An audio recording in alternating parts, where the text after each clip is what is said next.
வணக்கம். நான் உங்கள் நிசாந்தன் சார். நாங்கள் இன்றைய பார்க்க வினாத்தால் வடக்கு மாகாண கல்வி திணைக்களத்தினால் தரம் 11 மாணவர்களுக்காக நடத்தப்பட்ட அத்தியாவசிய கற்றல் எண்ணக்கருக்கள் பரீட்சை 2023 தான். நாங்கள் 25 கதைக்கிறோம்.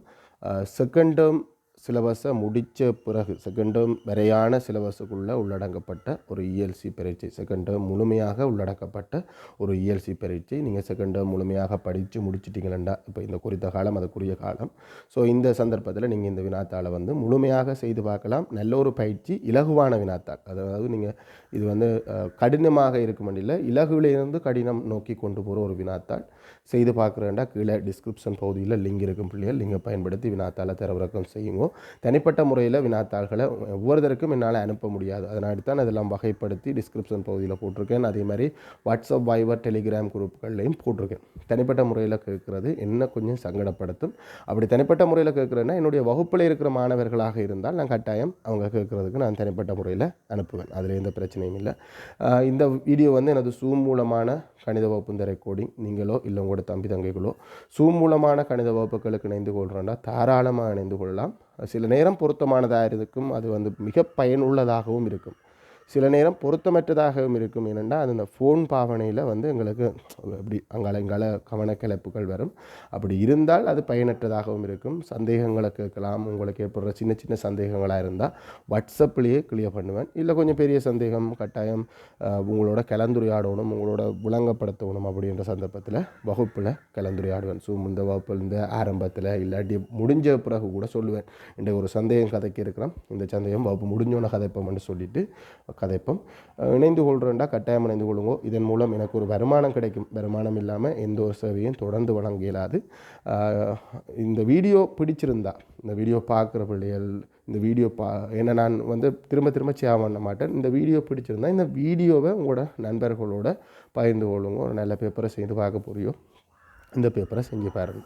வீடியோ ப்ளே பண்ணி விட்டுட்டு கூட நீங்கள் வினாத்தால் செய்யலாம். இந்த வீடியோவை ப்ளே பண்ணி செய்கிறது ஒரு நேரம், திருத்துறது ஒரு நேரமாக இல்லாமல் வீடியோ ப்ளே ஆகட்டும். நீங்கள் இந்த பக்கம் வினாத்தாளை செய்து கொண்டிருக்க சரி போட்டு கொண்டும் போகக்கூடியதாக இருக்கும். சந்தேகங்கள் வந்தால் வீடியோவில் இருக்கிற என்னுடைய விளங்கப்படுத்துகிற அந்த விடயங்கள் உங்களுக்கு கிளியர் பண்ணக்கூடியதாகவும் இருக்கும், உங்களை அதை தெளிவுபடுத்தக்கூடியதாகவும் இருக்கும். வகுப்புகளில் இணைந்து கொள்கிறேன்டா கட்டாயம் அது தொடர்பான விவரத்தை என்னிட்ட கேட்டு நீங்கள் பெற்றுக்கொள்ளலாம். அதில் ஒரு பிரச்சனையும் இல்லை. இந்த வினாத்தாளில் முழுமையாக செய்து பாருங்க. உங்களுக்கு எத்தனை புள்ளி வருது அப்படின்றத மறக்காமல் கமெண்ட் பாக்ஸில் பதிவிடுங்க. வாங்கோ கேள்விக்குள்ளே போகலாம். வர்க்கமூலம் 76 பெருமானம் அடுத்து வரும் எந்த இரு முழு எண்களுக்கு இடையில் அமைந்துள்ளது? கேள்வியை பார்த்து குழம்பிடக்கூடாது. வர்க்கமூலம் 76, வெறும் 76 கேட்கல. வெறும் 76 தான் 75க்கும் 77க்கும் இடையில என்று சொல்லுவோம். வர்க்கமூலம் 76 அப்படின்ற பெருமானத்தை காணணும் வேண்டா.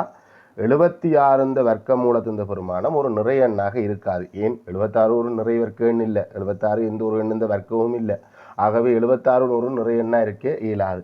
அப்போ 76க்கு முன்னுக்கு எனக்கு வர்க்கமூலம் காணக்கூடிய 75, 74 அப்படி போனீங்க. 64க்கு தான் எங்களால் வர்க்கமூலம் காண முடியும். அதே மாதிரி 76க்கு பின்னுக்கு வந்தோம்னா 81க்கு எங்களுக்கு வர்க்கமூலம் காண முடியும். ஸோ 64 இந்த வர்க்கமூலம் 8, 81 இந்த வர்க்கமூலம் 9, வர்க்கமூலம் 76 8க்கும் 9க்கும் இடைப்பட்ட ஒரு தசம எண். 8 தசம் ஒரு 6, 7, 8 அந்த பக்கம் இருக்கக்கூடிய மாதிரி இருக்கிற ஒரு தசம எண், இந்த நடுவை தாண்டி இருக்கிற ஒரு தசம எண்ணாக இருக்கும். நமக்கு கேட்ட கேள்வி என்ன? எந்த இரு முழு எண்கள் அது இந்த பெருமானம் எக்ஸ் என்று வைக்கலாம். ஏன் வர்க்கமூலம் 76ன்றதே ஒரு தெரியாக்கணிய மாதிரி தான். அது இந்த சரியான துல்லியமான பெருமானம் எனக்கு தெரியாது. ஆகவே கேட்ட கேள்விக்கான விட 8, 9க்கு இடையில். இதில் வேறு பல விடைகள் போடப்பட்டிருந்தது. 64க்கும் 81க்கும் இடையில், வர்க்கமூலம் 64க்கும் வர்க்கமூலம் 81க்கும் இடையில். இது எல்லாத்துக்குமே சரியில்லை. எங்களுக்கு சரியான விட 8, 9க்கு இடையில் அப்படி என்று இருந்தால் மட்டும்தான் 2 புள்ளி கொடுக்கப்படும். ரெண்டாவது கேள்விக்கு போவோம். காரணிப்படுத்துக. இது எந்த டைப் மூறுப்பு இருபடி கோவை? எங்களால் வேகமாகவே காரணிப்படுத்தி போட முடியும். ஏனென்றால் எக்ஸ் வர்க்கத்துக்கு குணகம் இல்லை என்றால் நீங்கள் எடுத்த வர்க்கத்திலேயே காரணிப்படுத்தலாம். 2 ஈருறுப்பு காரணி வரும். இது எப்படி சார் அப்படின்றதுக்கு நான் இப்போ ஒரு புதிய விளக்கம் வச்சுருக்கேன், அதை உங்களோட கதைக்கிறேன். இந்த காரணிப்படுத்தல் அப்படின்றது செவ்வகமாக மாற்றுதல், ஒரு பெரிய செவ்வகமாக மாற்றுதல் தான் நாங்கள் காரணிப்படுத்தல்னு சொல்கிறோம். இது இந்த மொத்த கோவை எக்ஸ் வர்க்கம் சக 7x சக 10. இதுதான் எங்களோட மொத்த கோவை. இப்போ இந்த மொத்த கோவையையும் நாங்கள் காரணிகளின் பெருக்கமாக எழுதலாம்டா ஈருறுப்பு காரணிகள், 2 ஈருறுப்பு காரணிகளாக எழுதலாம். இங்கேயும் எக்ஸக சம்திங், இங்கேயும் எக்ஸகண்டு 2 ஈருறுப்பு காரணியாக எழுதலாம். கட்டாயம் எக்ஸ் வர்க்கம் வருது நாடி 2 பக்கமும் எக்ஸ் தர எக்ஸ் என்று சதுரம் ஒன்று இருக்கும். சரிதானே? இதில் எக்ஸ் தர எக்ஸ் என்ற சதுரம், இதுதான் நான் எக்ஸ் வர்க்கம் உறுப்புன்னு எடுத்துக்கொள்கிறேன். எக்ஸ் வர்க்கம் உறுப்பு வரணும்னா இங்கே எக்ஸு இங்கே எக்ஸ் இருந்தால் எக்ஸ் தர எக்ஸ் எக்ஸ் வர்க்கம் வரும். இது இப்போ இந்த வருஷம் காரணிப்படுத்தல் தரம் 10க்கு படிப்பிக்க நான் யோசித்து ஒரு ஐடியா கொஞ்சம் நல்லா இருக்குது, இப்படி படிப்பிச்சா இன்னும் கொஞ்சம் புரிதலாக இருக்குமென்ற கூறம் இந்த டீன்ஸ் கியூப் அதுகளெல்லாம் வச்சு விளங்கப்படுத்தியிருந்தான் பவுப்பில். இப்போ இங்கே அதெல்லாம் வச்சு விளங்கப்படுத்த வேண்டிய அவசியம் இல்லை. இங்கே அது இந்த சமரியை மட்டும் சொல்லி கொண்டு போகிறேன்.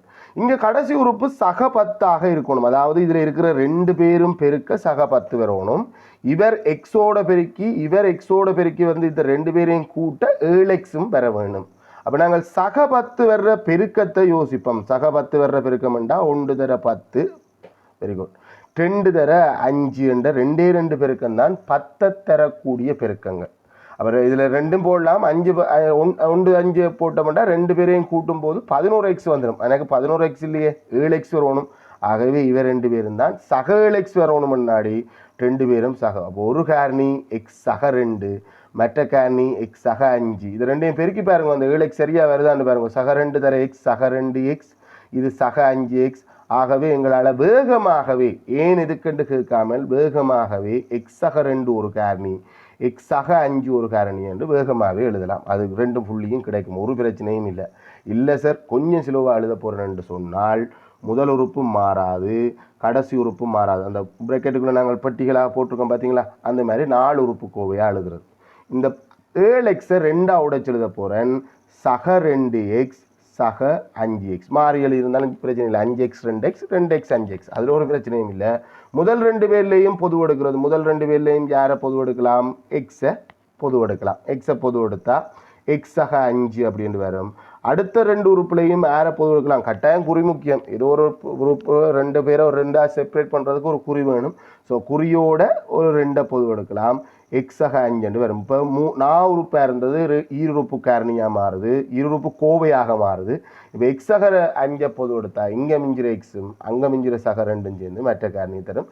2 காரணிகளையும் பெருக்கமாக இருக்கணும். ஒவ்வொரு காரணிக்கும் ஒவ்வொரு புள்ளி, 2 புள்ளி கிடைக்கும். ஒரு 2 காரணிகளையும் பெருக்கமாக எழுதியும் போது ஒரு காரணி பிழைச்சிருந்தாலும் ஒரு சந்தர்ப்பத்தில் ஃபைனல் எக்ஸாமுக்கு ஒரு காரணிக்கு ஒரு புள்ளி கிடைக்கப்பட்டது. ஆனால் 2 காரணியின் பெருக்கமாக இருக்கணும், அது மிக முக்கியமானது.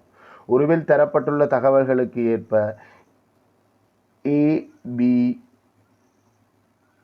ஏபிசி இந்த கோணம். அப்போ முதல்ல இப்படிப்பட்ட கேள்வி வரும்போது அந்த கோணங்களுக்கு நாங்கள் பேர் தந்திருந்தால் நாங்கள் அந்த கோணத்துக்கு ஒரு அச்சரம் போடுவோம். வழக்கமாக எக்ஸ் தானே, அதே எக்ஸை போட்டுவோம். இங்கே ஏபிசி என்று இவர் கேட்குற கோணம் இது. நான் இதை காணணும்னா இந்த படத்தில் இருக்கிற தரவை யோசிக்கணும். ஒன்று வெளியில் கூட நீட்டப்படுது, அப்போ புறக்கோண தேட்டம். 2வது இது ஒரு இருசம பக்கம் கோண தேட்டம்.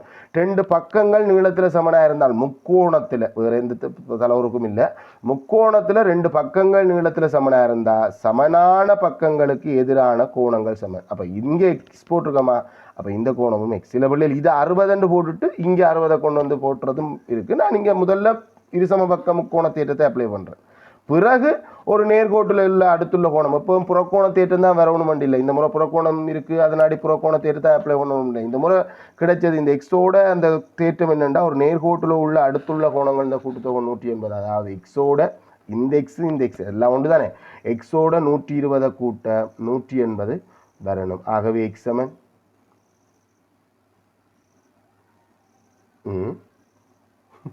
60.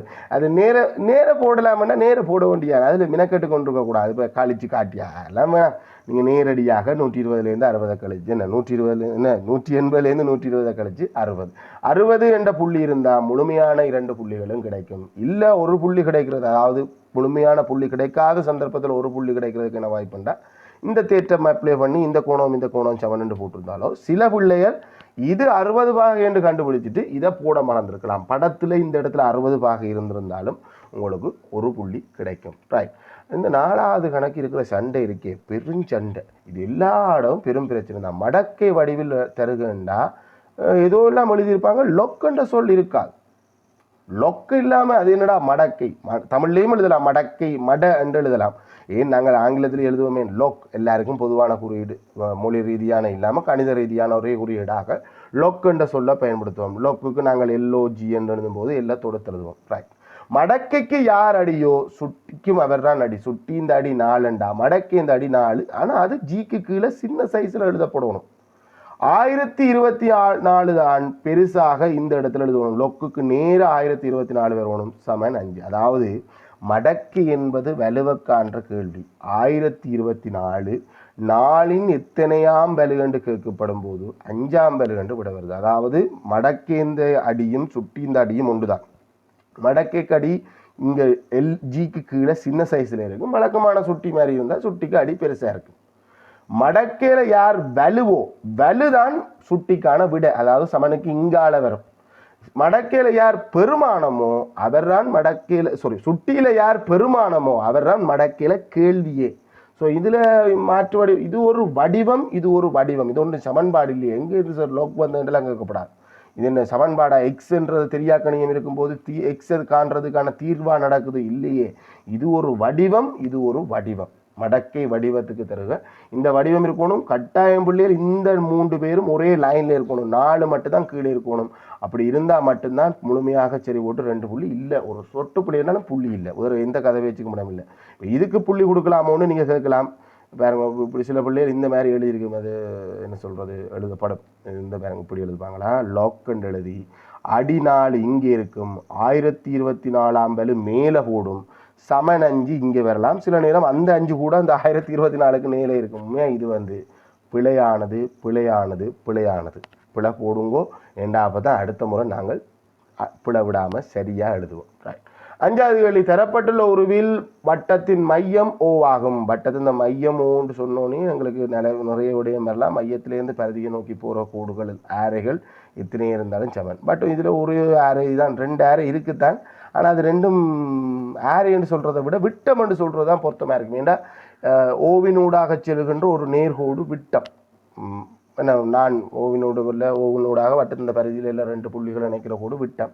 விட்டமாக இருந்தால் விட்டத்தால் வட்டத்தில் எதிரமைக்கிற கோணம் செங்கோணம். அரைவட்ட கோணம் செங்கோணம். எனக்கு வட்டத்தின் மையம் ஓன்ற மூலம் இந்த முறை எனக்கு ஞாபகத்துக்கு வந்த தீர்த்தம் அரைவட்ட கோணம் செங்கோணம். படத்தில் பட்டண்டு போட்டுட்டேன். எக்ஸின் பரிமாணம். இப்போ இந்த கோணம் செங்கோணம் என்று போடலைன்னா ஒன்றும் செய்யலாது. எனக்கு அந்த தேட்டம் தெரியும், தரம் 10ல் படித்தேன். இப்போ இந்த முக்கோணத்தில் உள்ள அகக்கோண தேட்டத்தை பயன்படுத்தினேன். எக்ஸோட 35 90 3 கோணத்தையும் கூட்டினா 180, 35 90 125. ஆகவே எக்ஸ் சமன் 180லேருந்து 125 கழிக்கிறேன். 120 கழிச்சா இதில் கழித்தல் பிள்ளை நடக்கும் பாருங்கோ. 65 விட ஒரு அகல் கூட. 120 கழிச்சா 60, அங்கால இன்னும் ஒரு 5 கழிக்க கிடக்கு. ஆகவே 55 பாகைன்றதான் விட. 55 பாகை என்ற விட இருந்தால் முழுமையான 2 புள்ளி இல்லை. ஒரு புள்ளி கிடைக்கிறதுக்கான வாய்ப்பு சொல்கிறேன்டா. இந்த இடத்துல செங்கோணம் போட்டிருந்தாலே ஒரு புள்ளி கிடைக்கும். எந்த தேட்டம் பயன்படுத்திட்டீங்க? அரைவட்ட கோணம் செங்கோணம் என்ற தேட்டத்தை பயன்படுத்திங்க. செங்கோணம் போட்டாலே ஒரு புள்ளி கிடைக்கும். இல்லை இந்த தொடர்புகள் இருந்தாலும், இந்த செங்கோணம் போட்டிருந்தா தொடர்பு விட்டுருக்கு தானே, தொடர்பு இருந்தாலும் ஒரு புள்ளி கிடைக்கும். கட்டாயம் ஃபைனல் விடை இருந்தால் மட்டும்தான் 2வது புள்ளி கிடைக்கும். ரைட்.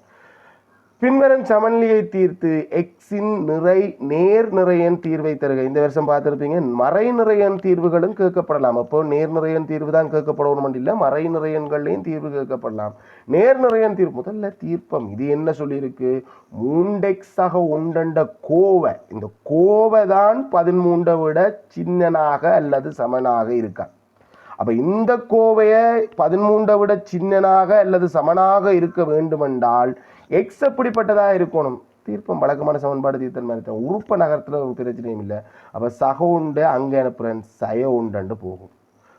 13லேருந்து 1 போனால் 3x என்ற கோவை 12 விட சின்னனாக இருந்தால் தான் அது இதை விட 1 கூடின கோவை 13 விட சின்னதாக இருக்கும். எக்ஸ் என்ற கோவையை காணணும்டா சமநிலையின் இருபுறமும் 3ஆல் பிரிக்கிறேன். நேர் எண்ணால் பிரிப்பதால் எனக்கு சமநிலை குறைக்கு எந்த பிரச்சனையும் பெறாது. மறைக்காரணியால் வகுத்தால் தான் சமநிலை பெருசு சிறிதாகும், சிறிது பெரிதாகும். மற்றபடி சமநிலைக்கும் சமன்பாட்டுக்கும் ஒரு பிரச்சனையுமே இல்லை. எக்ஸ் என்ற கோவை, எக்ஸ் என்ற அச்சரம் 4 விட சின்னனாக அல்லது சமனாக இருக்கும் என்று சொன்னால் 12 3 தான் 4 4 விட சின்னனாக அல்லது சமனாக இருக்கிற சந்தர்ப்பத்தில் மட்டும்தான் இந்த கோவை 13 விட சின்னனாக அல்லது சமனாக இருக்கும். 4 விட பெருசாயிட்டு இந்த கோவை 13 விட பெருசாகிடும். அப்போ இதுதான் அந்த தீர்வு. எக்ஸ் தொடர்பாக சொல்லப்படுவது தான் தீர்வு. இப்போ இதை நாங்கள் தீர்வை கொடுக்கணுமெண்டா எண்கோட்டில் கொடுக்கலாம், இல்லையண்டா தொடைக்குறியில் கொடுக்கலாம். நேர்நிறை எண், அதாவது 4 விட சின்னனாக அல்லது சமனாக இருக்கிற நேர்நிறை எண். முதலாவது 4 4க்கு சமன் 3 2 1 பூஜ்ஜியம் பெறாது நிறையன் தான், ஆனால் அது நேரெண் இல்லை, அதனாடி பூஜ்ஜியம் பெறாது. இந்த 4 விடயம் தீர்வுக்கு ஒரு புள்ளி, விடைக்கு ஒரு புள்ளி. இது இப்படி தான் புள்ளி திட்டம், அதில் எந்த மாற்றம் இல்லை. தீர்வுக்கு ஒரு புள்ளி, விடைக்கு ஒரு புள்ளி, உங்களுக்கு 2 புள்ளி வரும். 7வது கேள்வி, உருவில் உள்ள ஆரச்சிறையின் ஆரை 7 சென்டிமீட்டர் ஆகும். அதன் சுற்றளவை காண்க. ரொம்ப ஈஸியாக போயிட்டு. சுற்றளவுன்னா சுற்றி உள்ள நீளம். இப்போ வட்டத்தை பொறுத்த வரைக்கும் 2 சூத்திரம் தான் பிள்ளைகள். அது பகுதி 1லேயும் கதைக்கிறது, பகுதி 1 பியில கதைக்கிறது, செகண்ட் பார்ட்டில் பெருசாக வர்றதில்லை. வட்டத்தை பொறுத்த வரைக்கும் 2 சூத்திரம் தான். ஒன்று பரிதியின் நீளம், அதாவது இந்த வளைகோடு மொத்தத்துக்குமான சூத்திரம் C = 2πr. πd என்ற சூத்திரம் எல்லாம் மறந்து கணக்காலம், அப்புறம் அது எல்லாமே நீ தூக்கி கொண்டு வர தேவையில்லை. C = 2πr. அடுத்தது வட்டத்துக்கு உள்ளே இருக்கிற பரப்பளவு, உள்ளே இருக்கிற ஏரியாவுக்கான சூத்திரம், உள்ளே இருக்கிற பரப்பளவுக்கான சூத்திரம் A = πr வர்க்கம். சூத்திரம் சொல்லும் போது முழுசா சொல்லி பழகும் கூட, அப்போ தான் அடிக்கடி ஞாபகம் வரும். வட்டத்தின் பரப்பளவு சமன் πr வர்க்கம். πr வர்க்கம் தனியாக சொல்லாமல் நான் ஒரு குறையா சொல்லையில் ஒரு சொல்லும் போது முழுசா சொல்லி பழகும். அப்போ தான் அந்த சூத்திரம் முழுசா பழகும். ஒவ்வொரு முறையும் நீங்கள் சூத்திரம் எழுதத்தான் வேணும். இப்போ இங்கே கால்வட்டம் இருக்கா, ஆகவே அது இந்த வில்லுந்த நீளம் முழு வட்டத்தின் பரிதி இந்த நீளத்தின் காவாசி. என்ற கால்வட்ட வில்லம்ன்றது 4ஆ பிரித்து ஒரு பங்கு. வில் மட்டும்தான் 4ஆ பிரித்து ஒரு பங்கு. பிறகு நாங்கள் சுற்றளவுன்னு சொல்லும் போது என்னத்தை கூட்ட வேண்டி இருக்கும், அது இந்த எக்ஸ்ட்ராவான கோடுகளை கட்டாயம் நாங்கள் கூட்ட வேண்டும். நாங்கள் சுற்றளவுக்கு சுற்றி உள்ள நீளத்தை கூட்டுறது தான் விஷயம். ஆகவே நாங்கள் தனித்தனியாக காணுவோம். இதை சேர்த்து வச்சு ஒட்டுமொத்தமாக நாங்கள் காண வேண்டியில்லை, நாங்கள் தனித்தனியாக காணுவோம். முதல்ல வில்லின் நீளத்தை காணுவோம். சேர்த்து வச்சு காண்ற பிள்ளைகளும் இருக்குது. வில்லின் நீளம் சமன் முழுவட்டமாக இருந்தால் 2πr, அது இந்த 4ல் ஒரு பங்கு. 4ல் 1 தர 2πr, அதுவும் சரிதானா. 2 πக்கு பதிலாக 22 கீழ் 7, ஆரைக்கு பதிலாக அவரே தந்துட்டார். மையத்திலிருந்து பரிதிக்கான தூரம் 7 தர 4ல் 1. இதில் வெட்டப்படக்கூடியது 7 7. இந்த 22 மட்டும் இல்லை, மேலே கீழே இருக்கிற பொதுவான காரணி வெட்டுப்படலாம். அப்படி என்ற போது இங்கே 2ஆல் வெட்டலாம், இங்கே 2 முறை, இன்னும் முறுக்கா வெட்டலாம் 11 முறை. வெட்டுப்படுறது கொண்டுமே இல்லை, 11 தவிர 11 சென்டிமீட்டர். இதோட அப்படியே 2 கூட்டக்கூடாடா. ஏஞ்சிலும் பார்ப்போம். நீங்கள் வில்லின் நீளம் என்று ஓடிட்டு போகிற என்ன சுற்றளவை காண்றது. சுற்றளவு நீ திரும்ப ஒரு லைன் எழுதத்தான் வேணும். சுற்றளவு சம இது 11, ஓகே 11. அப்போ இதுலேருந்து இங்கே காண வந்துட்டோம், 11 வந்துட்டோம். சரி, 11லேருந்து இந்த துண்டு 7, ஓகே. சுற்றி அண்டைக்கு திரும்ப இங்கே போகணுமே, இந்த நீளம் தெரியாதே, காணையிலேயே தரையிலேயே ஏன் தரவணும். அதுவும் ஒரு ஆரை. அப்போ அதுவும் ஒரு ஆரை என்ற ஆரைகள் வட்டத்தின் ஆரைகள் நீளத்தில் சமன். வட்டம் தொடர்பான எத்தனையோ தேற்றம் தர்றதுக்கு அதுதான் முக்கியமான காரணம். ஸோ இது என்ன நீளம், 7 சென்டிமீட்டர். அப்போ இது 7 சென்டிமீட்டர்ண்டா சுற்றளவு சமன் 7 7 11 25 சென்டிமீட்டர் வரப்போகுது. 25 சென்டிமீட்டர் விட இருந்தால் உங்களுக்கு முழுமையாக 2. ஆனால் செய்க வழிக்கு இதுக்கு கட்டாயப்படுத்த வேண்டாம். இப்போ இப்படிப்பட்ட கேள்விகளுக்கு தான் செய்க வழி கட்டாயப்படுத்துகிறாங்க. கணித்தல் தொடர்பானதுக்கு வில்லிந்த நீளம் காண்றதுக்கு ஒரு புள்ளி கொடுத்து சுற்றளவுக்கு ஒரு புள்ளி கொடுக்குறது தான் உண்மையாக சிறப்பு. மற்றபடி நாங்கள் நேரடியாக 25 எட்டி பார்த்துட்டு போடலாம் தானே. அப்போ அதுக்காகத்தான் இந்த சில கேள்விகளுக்கு செய்க வழி கட்டாயப்படுத்தி கொண்டு வருவது. அந்த அடிப்படையில் இதுக்கு நீங்கள் இதுக்கு ஒரு புள்ளி இதுக்கு ஒரு புள்ளின்னு நீங்கள் கட்டாயப்படுத்துறது நல்ல. அடுத்தது 8வது கேள்வி, தரப்பட்டுள்ள முக்கோணியில் பக்கம் முக்கோணி PQR பெரிய முக்கோணத்தை சொல்லியிருக்கு. பக்கம் QRின் நடுப்புள்ளி T ஆகும். T என்றது நடுப்புள்ளி என்றதை நான் அடையாளப்படுத்துகிறேன்னு பார்த்தோன்னே விளங்கிட்டுது. இது நடுப்புள்ளி தேற்றம் கொஞ்சம் தலைகீழாக பிறண்டு கிடக்கிற மாதிரி இருக்குது, அவ்வளோதான். நடுப்புள்ளி தேற்றம் வேற வேலை செய்ய போகுதுன்றது தெரியும். தேற்றங்கள் ஞாபகத்துக்கு வருவணும்டா. பகுதி 1ல் வர்ற 8 கேத்திர கணித கேள்வியும் செய்யலாமடா. நம்ம பகுதி 2ல் வர்ற கேத்திர கணித கேள்வி அதுவும் செய்யலாம். நானே அப்போ நீங்கள் எல்லாத்தையும் தான் செய்வீங்க, நீங்கள் எல்லாத்தையும் செய்யலாம்னு நான் சொல்ல போறீங்க போல இடக்குன்னு சொல்லாமல் நான் என்ன சொல்ல வரேன்னா, பகுதி 1க்குள்ள வர்ற கணித்தல் தொடர்பான கேத்திர கணித கேள்வி நல்ல ஈஸி. பகுதி 2ல் வர்ற நிறுவல் தொடர்பான கேத்திர கணித கேள்வி கொஞ்சம் கஷ்டப்பட்டால் செஞ்சிடலாம். அதில் கூட சின்ன சின்ன முக்கோணம் ஒருங்கி செய்வோம், அது இது சின்ன சின்ன பகுதிகள் வரும், அதில் கூட நாங்கள் கொஞ்சம் ஸ்கோர் பண்ணிடலாம். பிறகு போகிறது போகட்டும், பிரச்சனை இல்லை. ஆனால் பகுதி 1ல் வர்ற எந்த ஒரு கேத்திர கணித கேள்வியும் விடக்கூடாது. அது அல்வா துண்டு சாப்பிட்ற மாதிரி அந்த மாதிரி பிடிச்சிவோம். ரைட், ஓகே, இதில் அடுத்தது என்ன சொல்லியிருக்கேன்னா, இதில் சமாந்திர கோடு படத்தில் காட்டியிருக்கு, அங்கே தரவாகவும் சொல்லியிருக்கு. பிக்யூ என்ற கோடும் எஸ்டி என்ற கோடும் சமாந்திரமாகுமாம். அதை விட பிஎஸ் என்ற இந்த கோட்டு துண்டத்தின் நீளம் 7.5 சென்டிமீட்டராம். இதில் அதை விட கோணம் படத்திலையும் குறிச்சிருக்கு. இருப்பின் முதலாவது பிஆர் இந்த பெரிய கோட்டு தான் நிலங்கள் விடுது. விஷயம் என்ன, இது என்ன தேட்டம்? நடுப்புள்ளி தேட்டம், மறுதலை தேட்டம். அதாவது ஒரு பக்கத்தின் நடுப்புள்ளியிலேருந்து மற்றிய பக்கம் ஒன்றிற்கு சமாந்தரமாக வரையப்படும் கோடினால் மூன்றாவது பக்கம் இருசம கூறிடப்படும் என்ற முடிவு வரும். ஸோ இது இருசம கூறிடப்படும் என்றா பிஎஸ் 7.5 சென்டிமீட்டர்ண்டா, இங்கால இருக்க எஸ்ஆரும் 7.5 சென்டிமீட்டர். என்னட்ட கேட்டது பிஆர் பெரிய நீளம் 7.5 இந்த 2 மடங்கு, இல்லை கூட்டி சொல்லலாம், இல்லை நேரடியாகவும் நாங்கள் 15 சென்டிமீட்டர்னு போடலாம். இதுக்கெல்லாம் செய்ய வழி இந்த கூட்டல் கூடவா தெரியாது. 7.5 15 சென்டிமீட்டர். அடுத்தது ஒரு கோணம் கேட்டிருக்குது, PQR என்ற கோணம் கேட்டிருக்கு. இந்த கோணம் என்னன்றது கேள்வி. இந்த கோணம் 105 பாக ஒத்த கோணம், அதில் என்ன இருக்கு? இது ஒத்த கோணம் என்று கண்டுறதுக்கு நடுப்புள்ளி தேட்டமாக எனக்கு கேள்வி பண்ணிச்சு. இல்லையே, நீங்களே முதலே தந்துட்டீங்க. சமாந்திர கோடு 2 சமாந்திர நேர்கோட ஒரு குறுக்கோடி இடைவெட்டி கொண்டு போனால் ஒத்த கோணம் சமாந்திர கோடு எல்லாத கோணத்திலையும் பெறும். குறுக்கோடி ஒன்று இடைவெட்டி கொண்டு போகும்போது ஒரே நேரத்தில் இருக்கிற ஒரே நேராக இருக்கிற எஃப் வடிவ கோணங்கள் சமன் என்று சொல்லுவோம். அந்த அடிப்படையில் இது 105 பாகை என்று வரும். ஒவ்வொன்றுக்கும் ஒவ்வொரு புள்ளி, அதில் வேறு மாற்றுக்கருத்தும் இல்லை, வேறு படத்தில் இருந்த எந்த புள்ளியும் இல்லை, விட இருந்தால் மட்டும்தான். ஏன்னா இது 2 பாட்டாக பிரித்தா கட்டாயம் அந்தந்த பகுதிகள் இருக்கணும், இல்லைன்னா புள்ளி இல்லை. ரைட். அடுத்தது 2 புள்ளியின் ஊடாக செல்லுகின்ற கோட்டின் சமன்பாட்டை தருக. என்னென்னா இதில் பொதுவான ஒரு எழுதப்படாத சட்டம் 2024 பாஸ் பேப்பரில் மாற்றி விட்டுட்டானுங்க. எழுதப்படாத சட்டம் என்னென்னா, 2 ஆள்கூறுகள் தந்து சமன்பாடை கண்டுபிடிச்சால், அதாவது ஒரு நேர்கோட்டு இந்த சமன்பாட்டு இந்த பொது வடிவம் y = mx + c, அதாவது எம்மையும் காணணும் சியையும் காணணும். அப்போ 2 வேலை, அதுக்கு 2 மார்க்ஸ் கொடுத்தா சமன்பாடை சொல்கிறதுக்கு இன்னும் ஒரு மார்க்ஸ் 3 மார்க்ஸ் ஆகிடும். ஆகவே இதில் யாரோ ஒரு புள்ளி எனக்கு படித்திறனையோ வெட்டுத்துண்டையோ தர்றதற்கு இருக்கணும். இதில் படித்திறன் கட்டாயம் சூத்திரத்தை பயன்படுத்தி காணப்படுறோம்னா வெட்டுத்துண்டு காண்றது, அதாவது இந்த குறித்த புள்ளி இருக்குதானே x0 என்றால் அந்த இடத்துல வையாள் கூறு சியாகத்தான் இருக்கணும். அப்போ சி நேரடியாக 3 வந்துட்டு ரைட். அது அப்படி இருக்கட்டும். அப்படி இல்லாமல் தான் நான் இப்போ காண போகிறேன். எப்படின்னா இந்த 2024 பாஸ் பேப்பரில் 2 புள்ளி இந்த ஆள்கூறு தந்துட்டு சமன்பாடு கேட்கும்போது எங்களுக்கு 2 புள்ளி இந்த ஆள்கூறு தெரிஞ்சதால் படித்திறனை காண்றது எங்களுக்கு ஈஸியாக இருக்கும். ஏன்னா படித்திறன் எம்முக்கான ஒரு சூத்திரம் இருக்குது, எம் சமன், அது ஒருங்கமை சமன்பாடு அது எல்லாம் போட்டுக்கிட்டு ஒரு சமன்பாடு வந்து சேரும். அது ஏன் இதுக்கண்டு எல்லாம் அந்த பாடம் தரம் 10ல் படித்தது, 11ஆம் ஆண்டு பாடம் இல்லை, தரம் 10 இந்த வரைவோட வந்ததா. அது ஒரு போய் வேணும்னா ஞாபகப்படுத்திக் கொள்ளுங்க. ஏன்னா அது 2 ஒருங்கமை சமன்பாடு உருவாக்கி அதில் தீர்த்து வரும்போது எழுவாய் மாற்றம் செஞ்சுதான் இந்த சூத்திரத்தை பெற்றுக்கொண்டு நாங்கள் y ஆள்கூறுகளின் வித்தியாசத்தின் கீழ் y1 - y2 தான் அங்கே வரும். x ஆள்கூறுகளின் வித்தியாசம் x1 - x2. நீங்கள் என்ன செய்யணும்னா ஒரு ஆள்கூறுக்கு கீழே ஒரு ஆள்கூறு எழுதுனீங்கன்னா நல்லா கிளியராக இருக்கும். மேலே இருக்கிற ஆள்கூறு பெரிய ஆள்கூறு 1,8 கீழே சின்ன ஆள்கூறு எழுது, ஏன்னா கொஞ்சம் உனக்கு சுவமாக இருக்கும்டா.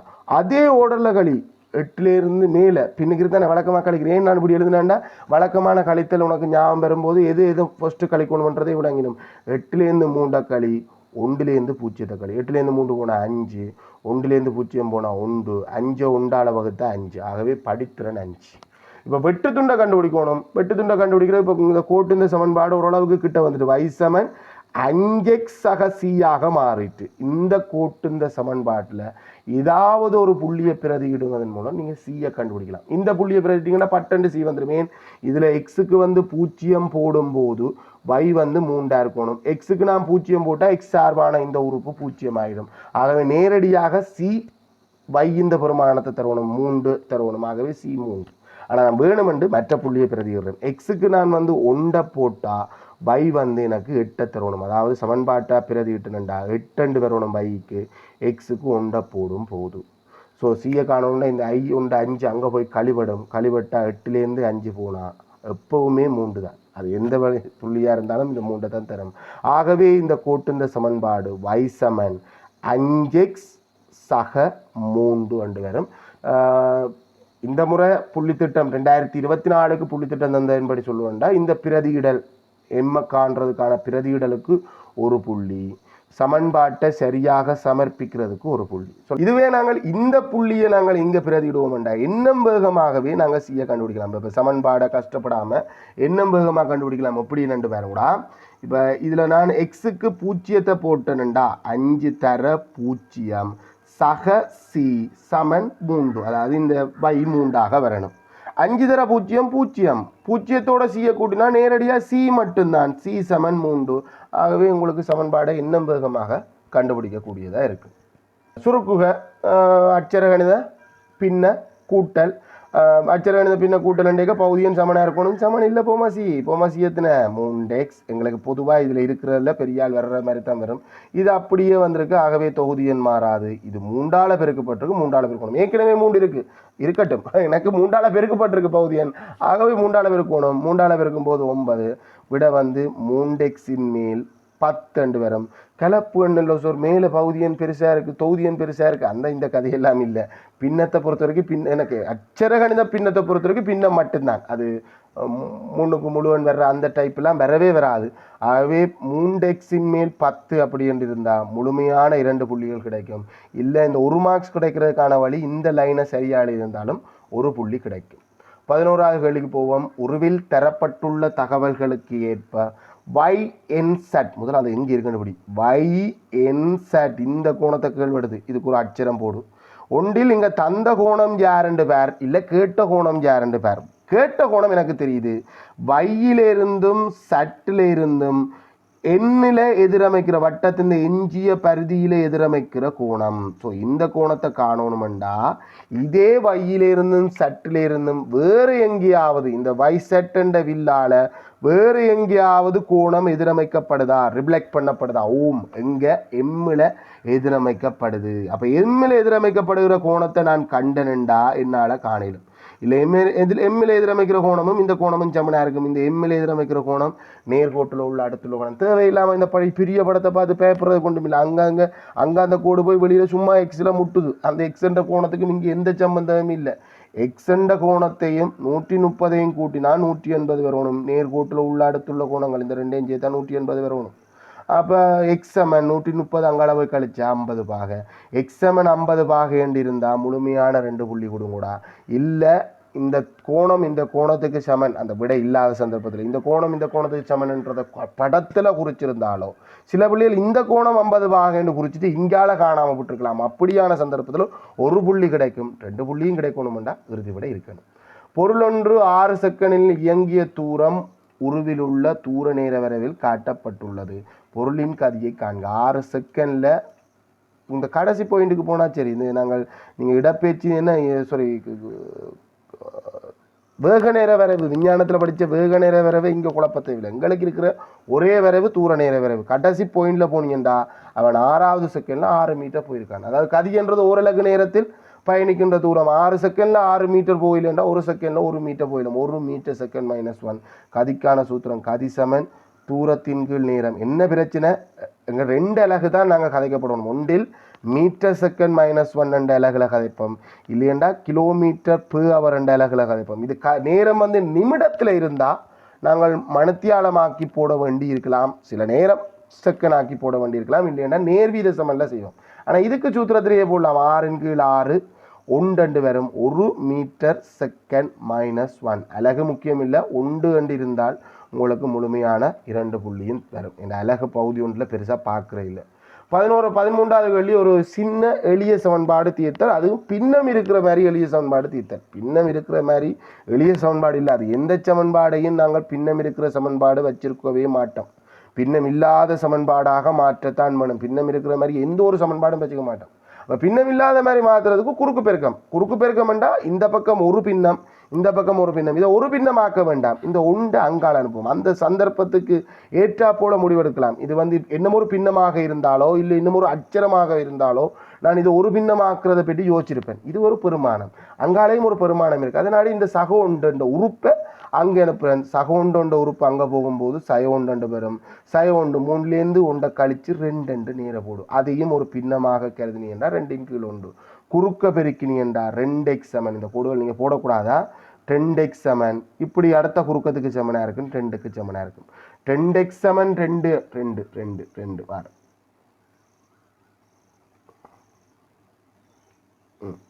2x சமன் இந்த இதில் என்னன்றது உண்டு 2x சமன் 2க்கு சமனாக இருக்கும். அப்போ எக்ஸை காணணும்னா சமன்பாட்டின் இருபுறமும் நீ 2ஆல் விரிக்கலாம், இல்லை அந்த பெருக்கிற 2 இங்கே அனுப்பினா எக்ஸ் சமன் 1 இருக்கும். எக்ஸ் 1 இருக்கிற சந்தர்ப்பத்தில் தான் இந்த கோவை 3க்கு சமனாக இருக்கும். எக்ஸ் சமன் 1ன்றது தீர்வு இருந்தால் முழுமையான 2 புள்ளி, இல்லைன்னா இந்த குறுக்கு பெருக்கம் அழகி 2x சமன் 2 லைன் காண கொண்டு வந்து எக்ஸ் சமன் 1 சொல்ல தெரிய வேண்டாத்தான் 1 புள்ளி உங்களுக்கு கிடைக்கும். மற்றபடி கடைசி வர வரைவீங்க. ரைட்.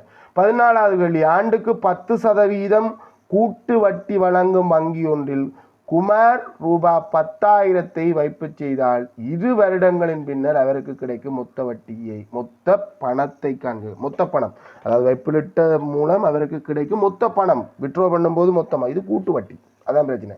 ஒரு வருஷ வட்டி இந்த 2 மடங்கு அப்படின்னு போடலாது. ஏன்னா வருஷம் இந்த வட்டி கணக்கோட ஜாயிண்ட் ஆகிட்டும், சேர்க்கப்பட்டுரும். அப்போ நம்ம முதலாம் வருட வட்டியை காணணும். முதலாம் வருட வட்டி எவ்வளவு? வைப்பிலிட்ட தொகை 10,000, 10,000 10%. நேரடியாக காண்றதுக்கு ஒரு வழி இருக்குது. 110% தர 110%, இல்லைன்னு இல்லை, கொஞ்சம் கொஞ்சமாக செஞ்சு வர்றது நல்ல 1000 ரூபா வட்டி. அப்போ நீங்கள் வைப்பிலிட்ட தொகை உங்கள்கிட்ட 10,000 ரூபா வைப்பிலிட்ட நீங்கள் அதோட 1000 ரூபா வட்டி சேர்ந்து இப்போ 2ஆம் வருஷ தொடக்கத்தில் உங்களோட பேங்கில் இருக்கிறது 11,000 ரூபா காசு இருக்குது. ஆகவே 2ஆம் வருடத்துக்கு திரும்ப வட்டி கணிக்கும் போது இந்த முறை 2ஆம் வருட தொடக்கத்தில் பேங்கில் இருந்த நீ டிபாசிட் பண்ண வைப்பிலிட்ட பணத்துக்கு இல்லை 11,000க்கு இந்த முறை வட்டி கணிக்கப்படும். 11,000க்கு 10%. வட்டி வீதம் மாறையில் தொகை மாறுது, அதனால தான் அதுக்கு பேர் கூட்டு வட்டி என்று வருது. இந்த முறை உனக்கு 1,100 ரூபா வட்டி வரும் 2ஆம் வருஷம். ஆகவே இந்த 1,100 ரூபாவையும் எங்களோட கணக்கோட சேர்த்தா எனக்கு 2 வருஷத்துக்கு பிறகு கேட்டதும் கிடைக்க போகிற மொத்த பணம், வட்டியை மட்டும் கூட்டினா மொத்த வட்டின்னா வட்டியை மட்டும் தான் கூட்டுவேன். இது மொத்த பணம் கேட்டது, மொத்த பணத்தை நான் கண்டனண்டா 12,100 ரூபா எனக்கு கிடைக்க போகிற மொத்த பணமாக இருக்கும். 12,100 ரூபான்ற விடை இருந்தால் முழுமையான 2 புள்ளி இல்லை. ஒரு சந்தர்ப்பத்தில் நான் நினைக்கிறேன், ஏதோ ஒரு சந்தர்ப்பத்தில் தர 10%, 10,000 10% கண்டு முதலாம் வருட வட்டி கண்டிருந்தாலோ இல்லை 11,000 10% கண்டு 2ஆம் வருட வட்டி கண்டிருந்தாலோ உங்களுக்கு 1 புள்ளி வந்திருக்கும். இதை விட என்ன ஒரு வழி இருக்குடா, கொஞ்சம் வேகமாகவே செய்யலாம், ஆனால் அது தேவையில்லை என்றாலும் சும்மா சொல்கிறேன். 10,000 முதல் வருஷ கடைசியில் 10% வட்டியும் சேர்ந்து 110% வரும் முதலாம் வருட கடைசியில். திரும்ப இன்னும் அடுத்த வருஷம் இந்த தொகை ஒரு தொகை ஒன்று வரப்போது அது இந்த 110% வரும் 2ஆம் வருஷ கடைசியில். ஸோ இதை சுருக்குவதன் மூலம் நேரடியாக நீங்கள் விடைக்கு வரலாம். ஆனால் சில நேரம் சுருக்கல் தவறுகள் நடந்துடும். கொஞ்சமாக சிலவாக செய்கிறது கொஞ்சம் நல்லது தான். ரைட். 15வது கேள்விக்கு போவோம். ஒரு பையில் 10க்கும் 20க்கும் இடைப்பட்ட எண்ணிக்கையிலான ஒரே அளவும் பருமனும் உள்ள வெள்ளை நிற பூக்களும் நீல நிற பூக்களும் உள்ளன. பைக்குள்ள ஒரு 10க்கும் 20க்கும் இடைப்பட்ட 10 இருக்கலாம், 11 இருக்கலாம், 10 இருக்கலாம், அது 11, 12, 13, 14, 19க்குள்ள எந்த நம்பரில் பூ இருக்குன்னு தெரியல. வெள்ளை நிற பூக்களும் நீல நிற பூக்களும் மட்டும் இருக்கு. இவற்றிலிருந்து ஒரு பூ எழுமாறாக எடுக்கப்பட்டால் அது நீல நிறமாக இருப்பதற்கான நிகழ்தகவு 9/4. 9/4 என்ற என்ன அர்த்தம்? 9 பூக்கள், மொத்த பூக்கள் 9 இருந்திருந்தால் 4 பூக்கள் நீளமாக இருக்குது அப்படின்றது அந்த நிகழ்தகவை நாங்கள் பொதுவாக அந்த பின்னமாக எழுதும்போது சுருக்க வேண்டாம் அப்படின்னு சொல்கிறது இந்த நோக்கம் அதான பிள்ளைகள். நாங்கள் சுருக்கினா என்ன நடக்கும், அது எளிய வடிவமாகும் போது எங்களுக்கு மொத்தம் எத்தனை பூக்கள், அதில் மேலே அதில் குறித்த நிறத்தில் எத்தனை பூக்கள் இருந்ததுன்னு தெரியாமல் போயிடும்ன்றது கூட தான் நாங்கள் சுருக்க வேண்டாம்னு சொல்லுவோம். அதுக்காண்டி சுருக்கினா ஒரு தவறும் இல்லை, சுருக்கி இருந்தால் ஒரு தவறும் இல்லை. அப்படி தான் சுருக்கப்பட்டு தான் வந்திருக்கேன். அங்கே 10க்கும் 20க்கும் இடையிலான பூக்கள்னு சொல்லுவது, இங்கே 9 மாதிரி வருதுன்னா 9 பூ இருக்கல, அதனை 10க்கும் 20க்கும் இடையில. அப்போ இது யாரோ ஒரு நிகழ்தகவு வந்த சுருக்கப்பட்ட வந்த வடிவம். நிகழ்தகவு 9 பையில் உள்ள மொத்த பூக்களின் எண்ணிக்கை யாது? இங்கே நீல நிற பூக்களும் தெரியல தானே. ஸோ இது சமவெளி பின்னத்தால் மட்டும்தான் செய்யலாம், இது சூத்திரத்தில் வச்சு எதுவும் செய்யலாது. 9/4 என்ற நிகழ்தகவு வரணுமெண்டா 9/4 வரணுமெண்டா 9 பூக்கள் இருந்து அதில் 4 பூக்கள் நீல நிறமாக இருந்திருக்கலாம். அதை விட வேறு என்ன வழிகள் இருக்குது? இது இந்த சமவெளி பின்னம், இந்த 9/4 என்ற பின்னத்தை தரக்கூடிய வேறு பின்னங்களை சொல்லுங்க. 18 8 இருந்திருக்கலாம், இல்லை 27 12 இருந்திருக்கலாம். ஆனால் 27 எங்கே போயிட்டுது? 20க்கு மேலே போட்டுது. 9 10க்கு கீழே வந்துட்டு. ஸோ இந்த ஒரு பின்னம் மட்டும்தான். சில நேரம் ஒரு சில கணக்குகளில் 2 பின்னம் கூட அவர் சொல்கிற மாதிரி வந்து சேரலாம். ஆனால் இந்த கணக்கு அவர் சொல்லும்போது ஒரே ஒரு பின்னம் மட்டும்தான். இங்கே இந்த நிகழ்தகவு மட்டும்தான் எளிய வடிவமாக்கி 9/4 வந்திருக்கு. ஆகவே எங்களுக்கு பையில் இருக்கிற மொத்த பூக்கள் 18, அதில் நீல நிற பூக்கள் 8. கேட்டது என்ன? மொத்த பூக்கள். சில நேரம் வெள்ளை நிற பூக்கள் கேட்டிருக்கலாம். 18லேருந்து 8 கழிச்சு 10 போட்டுக்கலாம். இல்லை இது இந்த மற்ற பின்னத்தை எடுத்து கூட கொண்டு போயிருக்கலாம். நீங்கள் இங்கே கேட்டது மொத்த பூக்களின் எண்ணிக்கை 18 பூக்கள் என்றதை விட 18 பூக்கள் என்ற விட இருந்தால் ஃபுல் மார்க்ஸ். இந்த வேறு எந்த எதுக்கும் புள்ளி கொடுக்கலாம். ஏன்னா கேட்ட கேள்விக்கு தான் புள்ளி கொடுக்கலாம். 18 பூக்கள் என்ற விட இருந்தால் மட்டும்தான் உங்களுக்கு முழுமையான புள்ளி வரும். 16வது கேள்வி, உருவில் காணப்படும் ஓவை மையமாக கொண்ட வட்டத்தின் ஆரை 13. இதில் எங்கேயுமே ஆரை குறிக்கையில் வழக்கமாக தெரியும். இது எங்கே பைதரஸ் தேற்றத்தை நோக்கி போகுது. ஸோ ஏதோ ஒரு இடத்துல நாங்கள் வட்டத்தின் மையத்திலேருந்து நானந்த முடிவிடத்துக்கு ஒரு ஆரையை கீறி அந்த ஆரை 13 சென்டிமீட்டர். பைதகரஸ் தேற்றத்தின்படி எங்களுக்கு செங்குத்து வரைஞ்சிருக்கோமா? வட்டத்தின் மையத்திலிருந்து ஒரு நாணுக்கு செங்குத்து வரைந்தால் அந்த நாணை இருசம கூறுடும் நான் தொடர்பான தேற்றம். ஆகவே இவர் கேட்கிறது மொத்த நாணந்த நீளம் என்னால என்ன காணிலும் பைதகரஸ் தேற்றம். செம்பக்கத்தின் வர்க்கம் 13 வர்க்கம். நீங்கள் பின்னால பைதகரஸ் மும்மை என்ற ஒரு பாடம் படிப்பீங்க, நேர 5 போடலாம். செம்பக்கத்தின் வர்க்கம் மற்ற இரு பக்கங்கள் என்ற வர்க்கங்கள் என்ற கூட்டுத்தொகைக்கு சமனா இருக்கும். 12 வர்க்கத்தையும் எந்த வர்க்கத்தையும் இதில் சில புள்ளிகள் விடுற புள்ளியிருந்தா எப்போ யாரை கேட்டாலும் மற்ற 2 பக்கங்களையும் வர்க்கங்களை கூட்டி போட்டு வர்க்கம் மூலம் எடுத்தால் வரமாண்டு. இல்லை, செம்பக்கத்தின் வர்க்கம் இந்த முறை 13 வர்க்கம் 169, 12 வர்க்கம் 144ஓட ஏஎன் வர்க்கத்தை கூட்டுறதுக்கு சமனாக இருக்கும். ஆகவே 144 அங்கே கழிச்சா ஏஎன் வர்க்கம் சமன். அங்கே அனுப்பினா கழிவடம் 169லேருந்து 144 கழிக்கணும். பொறுமையாக கழிங்க 25 வரும். ஆகவே ஏஎன் ஆற்ற வர்க்கம் 25 வர்க்கம் 25 ஆற்ற வர்க்கம் 5 வர்க்கம். ஆகவே ஏஎன் இந்த நீளம் கண்டுபிடிச்சிட்டோம் 5 சென்டிமீட்டர். ஆனால் எனக்கு கேட்டது ஏபி இந்த நீளம். ஏபி 2 5 இருக்கும். இது ஒரு 5, அங்கால ஒரு 5. ஏன்னா நீளத்தில் சமன் சொல்லிட்டு இருந்தேன். இல்லை 5 இந்த 2 மடங்கு 10 சென்டிமீட்டர். இதில் எதுவும் குழப்பம் இல்லைன்னு நினைக்கிறேன். இது வழக்கமாக வர்ற பைதகரஸ் தேற்றம். இதில் ஒரு பெரிய பிரச்சனை இல்லை. இது புஷ்பாட்டுக்கு இப்படி ஒரு கேள்வி வர்றது என்னடா இல்லை சந்தேகம் இல்லை. Right, okay. அடுத்த கேள்விக்கு போவோம். 17வது கேள்வி, கணேஷ் என்பவரின் தோட்டத்தில் உள்ள ஒரு வகை பாசி முதலாம் நாள் 3 சென்டிமீட்டர் வர்க்கத்துக்கு பரந்துள்ளது. 2ஆம் நாள் அந்த பரவலானது முதல் நாளின் அளவின் இருமடங்காக காணப்பட்டது. இருமடங்குன்னா போன நேற்று 3 சென்டிமீட்டர்னா இன்றைக்கு போய் பார்க்குறேன் 6 சென்டிமீட்டர் வர்க்கமாக மாறி இருக்கும். அடுத்த நாற்று போய் பார்த்தா முதல் நாற்று 6 பார்த்துட்டு போனால் அப்போ அடுத்த நாற்று வரும்போது 12 சென்டிமீட்டர் வர்க்கமாக இருக்க போகுது. இருமடங்காக காணப்பட்டது. இனி இந்த பாசிகள், வைரஸ் அப்படியான பரவுகிற அந்த தொற்று நோய் பரவுறதெல்லாம் பெருக்கல் விருத்தியில் அமையும். இது பெருக்கல் விருத்தி தொடர்பானது. நாங்கள் செகண்ட் டேர்ம் கடைசியில் படிக்க இருக்கிற பாடம். ஆனால் இது ஒரு பெரிய விஷயம் இல்லை. காணப்பட்டது எனின் 7ஆம் நாள் தோட்டத்தில் உள்ள பாசியின் பரப்பளவை சுட்டி வடிவில் தருக. பெருமானவங்க கீழே சுட்டி வடிவில் தருக. அப்போ முதலாம் நாற்று 3, அடுத்த நாற்று வந்து பார்க்கும்போது அது வந்து 2 மடங்காக மாறி இருக்கும் 6. அடுத்த நாற்று வந்து பார்க்க 12. நாங்கள் விருத்தியை உருவாக்கி கொண்டு போய் 7ஆம் நாளில் அது எத்தனை சென்டிமீட்டர் வர்க்கத்துக்கு பாசி பரவி இருக்குமெண்டே காணையில். பிறகு அதை வந்து முதன்மை காரணியின் பெருக்கமாக எழுதி சுட்டி வடிவத்துக்கு மாற்றிடும். இது எத்தனையாக பெருக்கப்படுது? இதை சொல்கிறது பொது விகிதம். நாங்கள் படிக்காதனாடி அதை விளக்கமாக கொடுக்குறேன். எத்தனையால பெருக்கப்படுது? பொது விகிதம் என்று சொல்லுவோம். 2ஆல் பெருக்கப்படுது. அதை கண்டுபிடிக்கிறதுக்கு என்ன செய்யணும்னா ஒரு உறுப்பை அதுக்கு முன்னுக்கு இருக்கிற உறுப்பால் வகுக்கணும். பொது வித்தியாசம் இந்த முறை சமனாக இருக்காது. பொது விகிதம் தான் சமனாக இருக்கும். பொது என்று வந்தாலே சமனாக இருந்தால் தான் அந்த பேர் கொடுக்கணும். வித்தியாசம் சமனாக இருக்காது, விகிதம் சமனாக இருக்கும். அதனால தான் இது பொது விகிதம் உண்டு என்று சொல்லுவோம். ஸோ இது 2 12 6ஆல் வகுத்தாலும் 2 2 போகுது. பெருக்கல் விருத்தியில் டிஎன் சூத்திரம், கூட்டல் விருத்தியில் இருக்கிற டிஎன் சூத்திரம் மாதிரி பெருக்கல் விருத்தி இந்த டிஎன் சூத்திரம் A×R இன் n-1 ஆர்ன்றது பொது விகிதத்தை சொல்கிறது. ஏ வந்து இப்போ எங்கள்கிட்ட கேட்டது 7ஆம் நாள் 7ஆம் உறுப்பை காணணும். ஏ வந்து 3, R வந்து 2, n வந்து 7 என்ற நாடி 7×1 6. இதைத்தான் கேட்டது. 3 தர 2×6 அவ்வளவுதான்.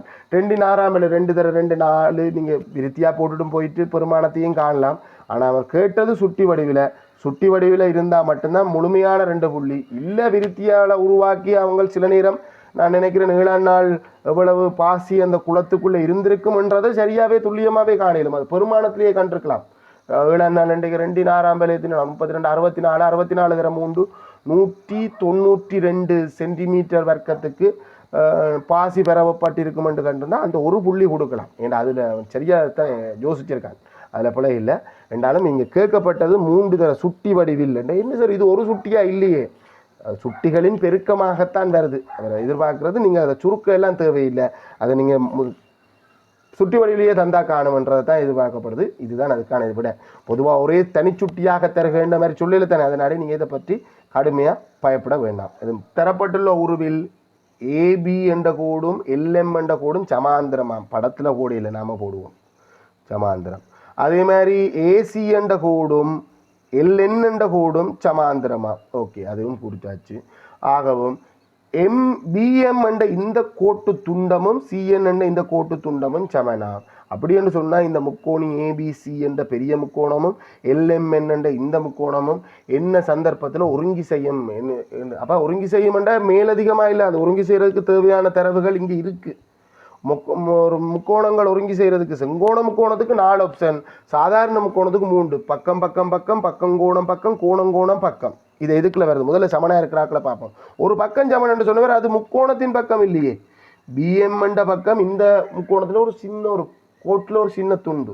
அதே மாதிரி சிஎன் என்ற கோடும் சமன். ஆனால் உண்டு, இந்த பிஎம்மோட இந்த சிஎம்ஐ கூட்டினா இந்த முக்கோணத்தின் பக்கம் பெறும். அதே சிஎம்ஐ அடுத்தவரோட கூட்டினா அடுத்த முக்கோணத்தின் பக்கம் பெறும். ஸோ ஒரு பக்கம் சமன் என்று நிறுவலாம். இதெல்லாம் காட்டிக்கொண்டு வினக்கட்டு நிறுவி காட்ட வேண்டிய அவசியம் இல்லை, நிபந்தனை மட்டும்தான் கேட்டது. அப்போ ஒரு பக்கம் சமன். சமாந்தர கோடு தான் தந்திருக்கு. சமாந்தர கோடு முக்கோணம் ஒருங்கி செய்வதற்கு சம்பந்தம் இல்லையே. சமாந்தர கோடாக இருந்தால் ஒத்த கோணங்கள் சமன். ஸோ இந்த கோணம் இந்த கோணத்துக்கு சமன், இந்த கோணம் இந்த கோணத்துக்கு சமன். ஆகவே 2 கோணம் ஒரு பக்கம் சமனாக இருந்தால் கோணம் கோணம் பக்கம், அந்த பக்கம் ஒத்த பக்கமோடு பார்த்தா இங்கேயும் 2 கோணத்தையும் வச்சிருக்கிற பக்கம், அங்கேயும் 2 கோணத்தையும் வச்சிருக்கிற பக்கம். ஸோ கோணம் கோணம் பக்கம்ன்றதான் நிபந்தனை. இது கீறி இருந்தால் முழுமையான 2 புள்ளி, இதை கீறி இல்லைன்னா பிள்ளை. அதுக்காண்டி இதோட என்ன மட்டும் கீறி இருந்தாலும் பிள்ளை. ரைட்.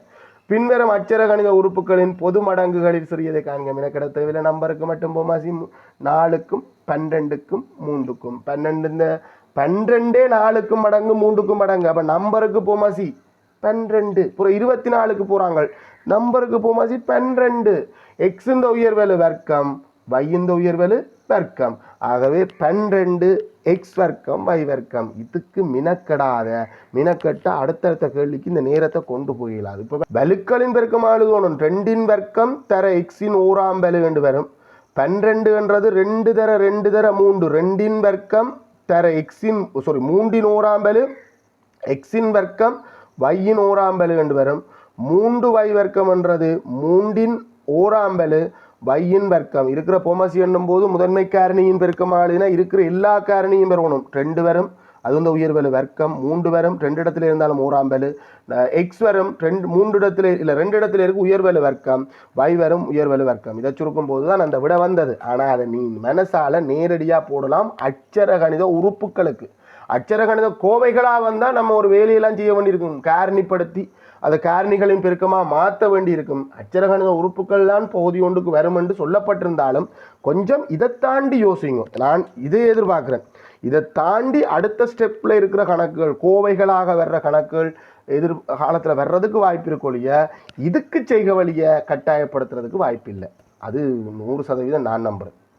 20வது கேள்வி நாங்கள் இப்போ படித்து கொண்டிருக்க பாடம் என்ன முடியல. 20வது கேள்வி இந்த தரவுகளை வகை குறித்தலும் விளக்கம் அளித்தலும் என்ற பாடத்தில் காலனை இடைவீச்சென்று இருக்குது. மொத்த தரவுகளை நாங்கள் ஏற்கனவே 8ஆம் ஆண்டில் சரியாக 2 ஆக்கி பழகிருக்கோம். இடையம் என்று சொல்லுவோம். ஏறு வரிசையில் அடுக்கி போட்டு நடுவில் இருக்கிற ஆள் எடுத்தால் இங்கால பாதி இருக்கும். இதை இடையம் என்று சொல்லுவோம். அதே மாதிரி காலணைகள் அப்படின்னா காலணை என்ற கால் துண்டுகளாக மாற்றுறது 4ஆக பிரிக்கும் போது முதலாவது கால் பகுதியின் முடிவு முதலாம் கால் அணைக்கட்டு. முதலாம் காலணை, 2ஆம் காலணை, 3ஆம் காலணை, 4ஆம் காலணை முடிவு. அதனாடி 4ஆம் காலணை ஒன்று இல்லை, 3 காலணைகள் இருக்குன்னா 3 துண்டு 3 வெட்டு 4 துண்டு. 3 இடத்துல கட் போட்டோம்டா ஒரு மொத்த பொருள் 4 துண்டாகும். அந்த முதலாம் காலனை 3ஆம் காலனி இருக்கு. இதில் 15 தரவுகளை வேறு வரிசை இருக்குது. கண்டிப்பாக 1 2 3 8 தானே இருக்குது. இல்லை, அது 15 தரவுகள் ஏறுவரிசையில் இருக்கிற உயரங்கள் தரம் 10 மாணவர்களில் 15 பேரின் ஏறுவரிசைப்படுத்தப்பட்ட உயரங்களில் இறுதி 8 தரவுகள் இங்கே தரப்பட்டிருக்கு. மொத்தம் 8 தரவு, மொத்தமாக 8 இல்லை, 15 தரவுல இங்கே முன்னுக்கு என்ன 7 தரவு இருக்கு. அப்போ இதுக்கு முன்னுக்கு என்ன தரவு இருக்குது? 7 தரவு இருக்குது. இறுதி 8 தரவு உயரங்கள் தரப்பட்டுள்ளது. இதிலிருந்து 2ஆம் 3ஆம் காலனை, 2ஆம் காலனை Q1 சொல்லுவோம், குவார்டர் லைன் 2. 2ஆம் காலன்றது இடையம். நீங்கள் இடையத்துக்குரிய சூத்திரத்தையும் பயன்படுத்தலாம். Q1 காண்றதுக்கான சூத்திரம் மொத்த தரவுகள் இந்த எண்ணிக்கையோட ஒன்றை கூட்டி 4ஆல் பிரித்தா Q1 வருமெண்டா, அதை 2ஆல் பிரிக்கினா Q2 இந்த இடம் வரும். அப்போ மொத்த தரவுகள் 15, 15ஓட ஒன்றை கூட்டினா 16. மொத்த தரவுகள் இஞ்சி இருக்குடா 15 பேரின் தரவுகள். அங்கே இருக்கிற 8 எடுக்கிறேன், இந்த முன்னுக்கு என்ன 7 தரவு இருக்குது. 15ஓட ஒன்றை கூட்டினா 16, 16 4ஆல் பிரித்தா 4, 4 2ஆல் பிரிக்கினா 8ஆவது தரவு தான் எங்களுக்கு 2ஆம் காலனியாக இருக்கும். இதுக்கு முன்னால் 7 தரவு இருக்குது. ஆகவே இதுதான் 8ஆவது தரவு. முன்னுக்கு இருந்து 8ஆவது தரவுண்டா அது பின்னுக்கு இருந்து 8ஆவது தரவு தான். நின்று பாருங்க, எங்களுக்கு 2ஆம் காலனி 132 சென்டிமீட்டர். அதேமாதிரி Q3 எங்கள்கிட்ட கேட்கப்பட்டது 3ஆம் காலனை. இது பின்னுக்கு தெளிவாக படிப்போம், அந்த பாடத்தோட படிப்போம். சூத்திரம் தெரிஞ்சதால் உங்களுக்கு சுகமாக செய்யலாம். சூத்திரம் தெரியலைன்னா என்ன சார் செய்கிறீங்க, எனக்கு ஒன்றும் விளங்கலைன்னா மொத்த தரவுகளை ஏறுவரிசைப்படுத்திட்டுனா நடுவில் பிரிப்போம். இதை இடையம் என்ற சொல்ல நடுவாக பிரிக்கிறதால இடையம் என்ற சொல் நாங்கள் ஏற்கனவே 8ஆம் ஆண்டில் படிச்சினாங்க. இப்போ 4 பகுதிகளாக பிரிக்கும் போது முதலாவது கால் பகுதி இந்த முடிவில் இருக்கிறதால இதை முதலாம் காலனை என்று சொல்லுவோம். 2ஆவது கால் பகுதி இந்த முடிவு இதுதான்ன்றதால 2ஆம் காலனின்னு சொல்லுவோம். 3ஆவது கால் பகுதி இந்த முடிவென்ற நாடி இதை 3ஆம் காலனின்னு சொல்லுவோம். 4ஆவது காலனி இந்த முடிவு கடைசி, அதனாடி அதை நாங்கள் 4ஆம் காலனி என்று சொல்கிறே இல்லை. இப்போ 3 காலனிகள் இருக்கும். இதில் இந்த 7 தரவு இங்கே காண இதை எங்களுக்கு தரையில்லை, இதில் இருந்து தான் தந்தவர். ஸோ எங்களுக்கு முதலாவது தடவை எங்களுக்கு 2ஆம் காலனியாக இருக்குது. அதேமாதிரி 3ஆம் காலனியா மொத்த தரவுகள் எண்ணிக்கையோடு ஒன்றை கூட்டி 4ஆல் பிரித்து 3ஆல் பெருக்கணும். நாங்கள் இதெல்லாம் ஏற்கனவே செஞ்சுட்டு 4 4 3 12ஆவது ஈட்டாக இருக்கும். 12ஆவது ஈட்டு இது 8 9 10 11 12. 12ஆவது தரவு 143. இல்லை நெஞ்சால் இருக்க தரவை சரியாக சென்டராக பிரிச்சிருந்தாலும் சரி 143 எங்களுக்கு 12ஆவது தரவாக இருக்கும். அவ்வளவுதான். ஒவ்வொன்றுக்கும் ஒவ்வொரு புள்ளி, விடைக்குத்தான் புள்ளி. ஏன்னா இது 2ஆக பிரிச்சுட்டா கட்டாயம் விடைக்குத்தான் புள்ளி. 132க்கு ஒரு புள்ளி, 143க்கு ஒரு புள்ளி, ஒவ்வொரு புள்ளி கிடைக்கும். இது 21ஆவது கேள்விக்கு போவோம். கிடைத்தரையில் உள்ள புள்ளி ஏயிலிருந்து கோபுரத்தின் உச்சி பியின் ஏற்ற கோணம் 75 பாகை ஆகும். பாகமானியை வச்சு 75 பார்த்துக்குன்னா அது பிக்கு போவாது. இது பெரும்படிப்படம். புறம் அங்கே பாகமானியை வச்சு மினக்கிறதே இல்லையா, இது பெரும்படிப்படம். இதில் நடக்கிற சம்பவங்களை தான் நான் உங்களோட கதைக்கிறேன். இந்த இடத்துல கொண்டு வந்து பாகமானியை வச்சு அந்த என்ன நாங்கள் இந்த பாடம் படிக்க இதோ 10ஆம் ஆண்டு அளவடைப்படம் என்ற பாடத்தில் தான் படித்தேன். அங்கே பாகமானியால் சரியாக முதல்ல ஒரு ரஃபாக பெரும்படிப்படம் கீறுவோம். அந்த பெரும்படிப்படத்துக்கு பிறகு அளவடைப்படம் கீறுவோம். இங்கே கேட்டது பெரும்படிப்படம். சரிதானே? தரப்பட்டுள்ள உருவில் பருமனை குறித்து காட்டுகின்ற ஏயிலிருந்து சாதாரணமாக பார்க்கும்போது ஒரு மனிதன் உயரத்தை புறக்கணித்து கொள்கிறோம். இங்கே கிடைத்தரையில் உள்ள புள்ளி ஏயிலன்றே சொல்லியிருக்கு. ஸோ கிடைத்தரையில் உள்ள புள்ளியிலேருந்து ஏயை சாதாரண பார்வை கிடையானதாக இருக்கும். கிடையிலேருந்து ஏயை பார்க்கணுமெண்டா கொஞ்சம் எங்களோட பார்வையை மாற்ற வேணும், பியை பார்க்கணுமெண்டா. இந்த கோணத்தை தான் ஏற்ற கோணம் என்று சொல்கிறது. இந்த கோணம் 75 பாகைன்னு தந்திருக்கு. அது படத்தின்படி பார்த்தா இது 45 விட குறைவு. அதை பற்றி பிரச்சனை இல்லை, இது பெரும்படிப்படம். அங்கே 75 நீ குறிக்கத்தான் வேணும். 75 பாகை ஆகும். பியிலிருந்து ஏயின் இறக்க கோணம், பியிலேருந்து நீங்கள் திரும்ப ஏண்ட புள்ளியை பார்க்கணுமெண்டா பியிலேருந்து சாதாரண பார்வை கிடையானது. அதிலேருந்து பியை பார்க்கறதுக்கு பார்வையை இறக்க வேண்டி இருக்கும். எவ்வளவு இறக்குறோம், இந்த கோணம் எவ்வளவுன்றதான் கேள்வி. இதுதான் இந்த வருஷத்துக்குரிய கேள்வி. ஆனால் 2 இடத்துலையும் அச்சரம் போட்டுட்டு எங்களுக்கு ஏற்ற கோணத்தை தந்துட்டு இறக்க கோணம் கேட்டது. அவ்வளவுதான். தொடர்பு கேட்டது, தொடர்பு சமன் என்று சொல்கிற மாதிரி தொடர்பு கேட்டது. தரப்பட்டுள்ள உருவில் குறித்து காட்டுக. ஏன்னா இறக்க கோணத்தின் பருமனை தரப்பட்ட உருவில் குறித்து காட்டுக. அதுவும் 75 பாகையாக இருக்கும். ஏனடா 75 பாகை? கிடை என்றது ஒன்று கொண்டு சமாந்தரமானது. என்ன அடிப்படையில் அது 75 பாகை? ஒன்று விட்ட கோணம் என்ற அடிப்படையில் அது 75 பாகையாக இருக்கும். படத்தில் இங்கே ஏற்ற கோணம் 75 பாகை, இறக்க கோணம் 25. ஏன்னா தரப்பட்டுள்ள உருவில் குறித்து காட்டுக. இந்த மாதிரி குறிச்சிருந்தால் உங்களுக்கு ஒவ்வொன்றுக்கும் ஒவ்வொரு புள்ளிப்படி 2 புள்ளி கிடைக்கும். 22ஆவது கேள்விக்கு போவோம். தரப்பட்டுள்ள வெண்ணுருவில் வகை குறிக்கப்படும் குழுவில் ஆண் மாணவர்கள் ஏயினாலும் உதைபந்தாட்டத்தை விரும்பும் மாணவர்கள் பியினாலும் குறித்து காட்டப்பட்டுள்ளது. நிலற்றப்பட்டுள்ள பிரதேசத்தை சொற்களில் விவரிக்க. தொடை குறிப்பீடு இல்லை. தொடை குறிப்பீடுன்னு சும்மா சொல்றேன். இதை 2 விதமான தொடை குறிப்பீடா சொல்லலாம். ஏ டேஸ் இடைவெட்டு பி, அதாவது ஏயும் இல்லை பியும் இல்லாத பிரதேசம். அதே மாதிரி ஏ ஒன்றிப்பு பி முழுவதின் டேஸ் என்று சொல்லலாம். தீட்டப்படாத பகுதி ஏ ஒன்றிப்பு பி, அது தவிர்ந்த 2 விதத்தில் தொடைக்குறி. ஆனால் கேட்டது அது இல்லை. கேட்டது சொற்களில் பிரதேசத்தை விவரிக்கட்டுமா. முதல்ல இப்படிப்பட்ட கேள்விகளுக்கு நாங்கள் இனங்காணுவோம். ஆண்கள் என்றது ஏ என்று சொன்னால் இது ஆண், இது ஆண். அப்போ ஆண் இல்லாதவன் என்று சொல்லப்படாது. வெளியில் இருக்கிறவன் அப்போ யார்? ஆண் இல்லையண்டா தரம் ஒரு வகுப்புல ஆண் இல்லாத மாணவர்கள் எல்லாம் யார் என்று உனக்கு தெரியும்? இல்லை, பெண். அப்போ அடுத்த பக்கம் எல்லாம் ஆண் இல்லாதாக்கள் பெண் என்றதை மார்க் பண்ணணும். அதே மாதிரி பி என்றதுல குறிக்கப்பட்டுள்ள ஆக்கள் உதைபந்தாட்டத்தை விரும்புகின்ற ஆக்கள் என்று சொன்னா பிக்கு வெளியில இருக்கிறவன் எல்லாம் யாரடா? உதைபந்தாட்டத்தை விரும்பாத ஆக்கள். எங்கள்கிட்ட வெளியில நிறந்துவிட்டப்பட்ட ஆக்கள் எப்படிப்பட்டதுன்றதை சொற்கள்ல இதன் கண்டுட்டோம். அவை எப்படிப்பட்ட ஆக்கள்? உதைபந்தாட்டத்தை விரும்பாத பெண்கள். உதைபந்தாட்டத்தை விரும்பாத பெண் மாணவர்கள் இல்லை பெண்கள் அப்படின்னு கொடுக்குறோம் என்றால் இது பிழை. ஏனென்றா இது ஒரு புது தொடை, இது ஒரு சின்ன தொடை பிரிவு. கட்டாயம் ஒரு விவரித்தல் இரட்டை அடைப்பு சங்கிலி அடைப்புக்குள்ளே இருக்கப்பட வேண்டும். இது ஒரு சங்கிலி அடைப்புக்குள்ளே இல்லையேண்டா இது நீ தொடையாக கருதலை என்ற அர்த்தம். இது ஒரு புது தொடை, இது வேறு ஒரு தொடை. ஒரு கொலெக்ஷன், ஒரு குறித்த பண்பை வச்சு நீ ஒரு ஆக்களை செப்பரேட் பண்ணி எடுத்திருக்க. கட்டாயம் இரட்டை அடைப்பு பாவிக்கப்பட்டிருக்க வேண்டும்.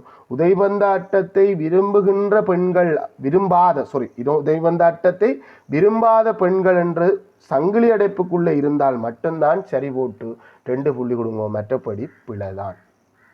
எவ்வளோ ஈஸியான கழிக்கும். சமனான குறுக்குவட்டு பரப்பை கொண்ட 2 செவ்வரியங்களில் ஒன்றின் நீளம், அது செவ்வரியம் என்னும் போது நீங்கள் முக்கோண அரியம் எடுத்துக்கொள்ளலாம், உருளையையும் எடுத்துக்கொள்ளலாம். சரிதானே? நான் முக்கோண அரியத்தை எடுத்துக்கொள்கிறேன். சமனான குறுக்குவட்டு முகம், இவற்ற முகமும் எங்களுக்கு 10 சென்டிமீட்டர் தான். எவ்வளோன்னு தெரியல. இதே அளவு முகம் இருக்கிற அடுத்த அரியம், அது உருளையாகவும் இருக்கலாம், அடுத்தவரும் முக்கோண அரியமாக இருக்கலாம், அதே முகமோ இல்லை அதே வேறு வடிவமோ இருக்கலாம், அது பிரச்சனை இல்லை. பரப்பளவு சமன். ஏன் பரப்பளவு செவ்வரியத்தின் அரியங்கள் இந்த கனளவுக்கான சூத்திரம் குறுக்குவட்டு பரப்பு தர நீளம். ஆகவே ஒன்றின் நீளம் 10 சென்டிமீட்டர். மற்ற செவ்வரியமானது இது இந்த 3 மடங்கு, இது இந்த போன்று 3 மடங்கு கனளவு உள்ளது.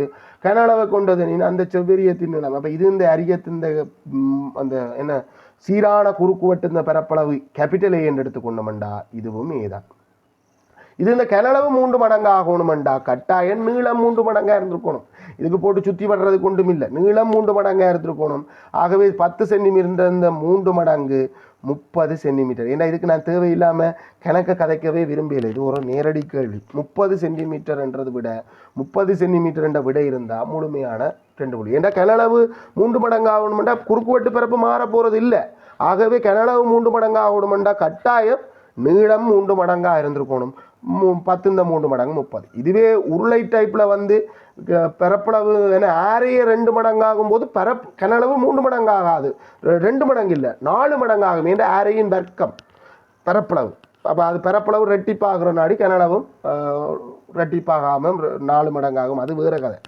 இது எங்களுக்கு சிம்பிளாக தெரியுது, நேரடியாக தெரியுது, தேவையில்லாமல் சுத்த விரும்பலை. ரைட். 24வது கேள்விக்கு போவோம். தரப்பட்டுள்ள இணைகரம் ABCDயில் பக்கம் ஏபியின் மீது பி இருக்கு. சரி, நடுவில் இல்லை, எங்கேயோ ஒரு இடத்துல பி இருக்கு. அட்டவணையில் உள்ள கூற்றுக்கள் ஒவ்வொன்றும் சரியனின் சரியனவும் பிழையனின் பிழையனவும் அடையாளம் இடுக. இணைகரம் ABCDயின் பரப்பளவு, இந்த பெரிய இணைகரத்தின் பரப்பளவு 2 மடங்கு இந்த முக்கோணம் PDC என்ற இதுக்குள்ளே இருக்கிற முக்கோணத்தின் பரப்பளவு 2 மடங்காம். இது ஒரு தேற்றம். என்ன தேற்றம்? ஒரே இது சமாந்தர நேர்கோடுகளுக்கு இடையில இருக்கிற இணைகரத்தின் பரப்பளவு முக்கோணத்தின் பரப்பளவு 2 மடங்கு. ஆனால் இந்த தேற்றம் ELCக்குள்ளே இல்லைடா, ELCக்குள்ளே இல்லை. அப்போ இந்த தேற்றம் வந்தது புள்ளி ஒன்று கேட்டால் இல்லை, பிழையும் இல்லை. ஏனெண்டா இதுக்கு நீங்கள் வேறு ஒரு வடிவமும் செய்யலாம். ஒரு சமாந்தரமாக கீறணும். சமாந்தர கோட்டை நீங்கள் கீறினீங்களா இங்கே 2 இணைகரம் வரும். இது ஒரு இணைகரம், இது ஒரு இணைகரம். இந்த முக்கோணமும் பரப்பளவுல சமன் ஏன்னு சொன்னால் இணைகரத்தின் மூளை விட்டம் பரப்பை இரு சமக்கூறுடும். இந்த முக்கோணமும் பரப்பளவுல சமன் என்று கேட்டால் இந்த மூளை விட்டம் பரப்பை இரு சமக்கூறுடும். ஸோ இந்த பாதி இங்கே இருக்குது. மொத்த இணைகரத்து இந்த பாதி முக்கோணத்துக்குள்ள இருக்குது, மற்ற பாதி முக்கோணத்துக்கு வெளியில் இருக்குது. ஆகவே முக்கோணத்தின் பரப்பளவு இந்த 2 மடங்கு இணைகரத்தின் பரப்பளவாக இருக்கும். சரி, ரெண்டாவது முக்கோணி ஏடிபி முதலாவது முக்கோணம் நம்பர் பண்ணி வச்சுக்க, நல்லதாக போயிட்டு. முதலாவது முக்கோணத்தையும் முக்கோணி பிபிசி நாலாவது முக்கோணத்தையும் பரப்பளவு நடுவில் இருக்கிற முக்கோணத்துக்கு சமனாக இருக்கும். இவர் பாதி என்றால் வெளியில் இருக்கிறார்கள் மற்ற பாதி. ஸோ இவர் 2 பேரும் ஒன்று கொண்டு சமன், சரி பாதி அப்படின்றது எங்களுக்கு அது படத்தை பார்த்தாலே விளங்குது, இல்லையென்றா தேற்றங்களை பாவிச்சாலும் விளங்குது. நீங்கள் ஒரு சமாந்தர கோடுக்குன்னா வேலை முடிஞ்சு. ரைட், அடுத்த கேள்வி. அப்போ அதுவும் சரி. அடுத்த கேள்வி பிசிபி என்ற இந்த கோணம் 30 பாகை என்று சொல்கிறார். இங்கே இருக்க தரவின்படி இது 110 பாகைண்டா மொத்தமாக இணைகரத்தின் எதிர்கோணம் மொத்தமாக 110 பாகை வரும். ஸோ இதில் 70 பாகை இங்கால இருக்கிற நாடி, அது கட்டாயம் 40 பாகையாக தான் இருக்கணும். இவர் 30 பாகை என்று சொல்கிறார், அது பிழை. ஆகவே இதில் 3 பேரும் அந்த குறியீடு சரி பிழை இருந்தால் தான் 3 சரி 2 மட்டும் நீங்கள் 2 புள்ளி கொடுங்க. ஒரு சரியோ இல்லை 2 சரியோண்டா 1 புள்ளி கொடுங்க. ஒரு சரிக்கும் 1 புள்ளி கொடு, பிரச்சனை இல்லை. 2 சரிக்கும் 1 புள்ளி கொடு. ஆனால் 3 சரியாக இருந்தால் மட்டும்தான் 2 புள்ளி முழுமையான புள்ளியாக கொடுங்க. 25வது கேள்வி ஒழுக்கு தொடர்பான கேள்வி. இந்த வருஷம் இஎல்சியிலேருந்து ஒழுக்கு தவறு இருந்தாலும் அடுத்தடுத்த வருஷம் இந்த தவறு நடக்காது. இஎல்சிக்குள்ளே தான் ஒழுக்கு வரும். ஏபி பிசி என்பன பியில் சந்திக்கும் இரு நேரான வீதிகளாகும். ஓகே, பிசியில் இருந்து 4 சென்டிமீட்டர் வீதி என்று சொல்லி போட்டு சென்டிமீட்டர் வீதி என்ன சொல்லியிருக்கு. அப்போ மீட்டர் என்று வந்திருக்கணும். இது பரம்படி படம் இல்லை, என்னென்னு சொல்லலாம், ஒரு பரம்படி படம், அந்த வீதிகளை குறிக்கிற ஒரு பரம்படி படம் என்று வைப்போம். ஏன்னா சென்டிமீட்டர் கணக்கில் வீதியில் அளக்கவே இல்லாது. வீதின்றது இந்த அளவில் சென்டிமீட்டர் வராது, கோடுகளாகும் என்று வச்சுக்கொள்வோம். ஏன்னா நேரான கோடுகளாகும். பிசியிலிருந்து 4 சென்டிமீட்டர் தூரத்திலும் அவர் 2 தகுதி, நாங்கள் ஒரு புள்ளியை தேடி போகிறோம். அந்த 2 தகுதி சொல்வது உண்டு. பிசியிலிருந்து 4 சென்டிமீட்டர் தூரத்தில் இருக்கணும். பிசி என்றது ஒரு கோடு. ஒரு கோட்டிலிருந்து 4 சென்டிமீட்டர் தூரத்தில் எக்கச்சக்கமான புள்ளிகள் இருக்கலாம். ஒரு கோட்டிலிருந்து 4 சென்டிமீட்டர் தூரத்தில் மேலேயும் நிறைய புள்ளிகள் இருக்கும், கீழையும் நிறைய புள்ளிகள் இருக்கும். அந்த புள்ளிகளை இணைக்க வாரது எப்படிப்பட்டதாக இருக்குமெண்டா இந்த கோட்டுக்கு சமாந்தரமாக இருக்கும். அந்த கோடுகளுக்கு இடைப்பட்ட தூரம் 4 சென்டிமீட்டராக இருக்கும். 2 ஒழுக்கு தொடர்பான கேள்வியில் ஒரு ஒழுக்கு கீறப்பட்டிருக்கும். ஸோ இங்கே ஒரு ஒழுக்கு தான் தந்திருக்கு, அந்த ஒழுக்கு தான் தந்திருக்கு. ஏன்னா இந்த குவாலிஃபிகேஷன் இந்த கோட்டில் இருக்கிற எந்த ஒரு புள்ளியாக இருந்தாலும் அது பிசியிலிருந்து 4 சென்டிமீட்டர் தூரத்தில் இருக்குது. ஆனால் இன்னும் ஒரு தகுதி இருக்குது. வீதிகள் ஏபி பிசியிலிருந்து சமதூரத்திலும் இருக்கணும். 2 நேர்கோட்டிலிருந்து சமதூரத்தில் இருக்கிற புள்ளிகள் எங்கே இருக்கும், அதையும் நாங்கள் தேடணும். 2 நேர்கோட்டிலிருந்து சமதூரம், அது 2 இடைவெற்றதாக இருக்கலாம், விரிகோணத்தில் இடைவெற்றதாக இருக்கலாம், கூர்கோணத்தில் இடைவெற்றதாக இருக்கலாம். கட்டாயம் சமாந்திரமற்ற நேர்கோடுகள் என்றால் கட்டாயம் எங்கேயோ ஒரு இடத்துல இடைவெட்டும். 2 நேர்கோட்டிலேருந்து சமதூரத்தில் இருக்கிற புள்ளிகளை நாங்கள் நினைச்சா கோண இருகூறாக்கி வரும். ஸோ இவர் எதிர்பார்க்கிறது எங்கள்கிட்ட இந்த கோண இருகூறாக்கிய அமைப்பு ரீதியாக செய்வோம். பரம்படியாங்கிடலாம், சும்மா ஒரு கோட்டை கறிட்டு கோணத்தை சரிசமனா 2 ஆக்குதுன்னு போடலாம். இல்லை அமைப்பு ரீதியாக்குறதுன்னா நீ கவராயத்தை எடுத்து பீல வச்சு ஒரு குட்டி வில்லொன்றை வெட்டுவேன். அந்த வெட்டின வில்லிலேருந்து கொஞ்சம் மேல் வாக்காத்தான் வெட்டணும், அதான் பொருத்தமான இடம். சரியாகவே அந்த கோண இருகூறாக்கிய நீ கீறிட்டியண்டா அமைப்பு ரீதியாக கோண இருகூறாக்கி கீறிப்ப. இந்த கோட்டிலையும் இருக்கணும், ஏற்கனவே சொல்ல கோட்டிலையும் இருக்கணும். ஆகவே இந்த 2 புள்ளியும் இடைபெற்ற இடம்தான் அந்த குறித்த புள்ளி. அந்த புள்ளிக்கு எந்த பேரும் சொல்லல, அப்போ புள்ளி அப்படின்னு சொல்லணும். XYZ என்று சொல்ல முடியலைன்னா புள்ளி இந்தான் அந்த நீ சொன்ன அந்த தகுதி உள்ள புள்ளி என்றதை நீங்கள் குறித்து காட்டணும். இதை விட இன்னும் ஒரு ஒழுக்கம் இருக்குது. இந்த 4 சென்டிமீட்டர் தூரத்தில் இன்னும் ஒரு சமாந்திர கூட கிரியும் வரும். பட் எதிர்பார்க்கப்படுவது கோண இருகூறாக்கியும் அந்த புள்ளி என்றதையும் குறிக்கிறது. ஒவ்வொன்றுக்கும் ஒவ்வொரு புள்ளிப்படி 2 புள்ளி கிடைக்கும். 25 கேள்விக்கும் உங்களுக்கு 50க்கு எத்தனை அப்படின்றத எனக்கு பதிவிட வேண்டும்.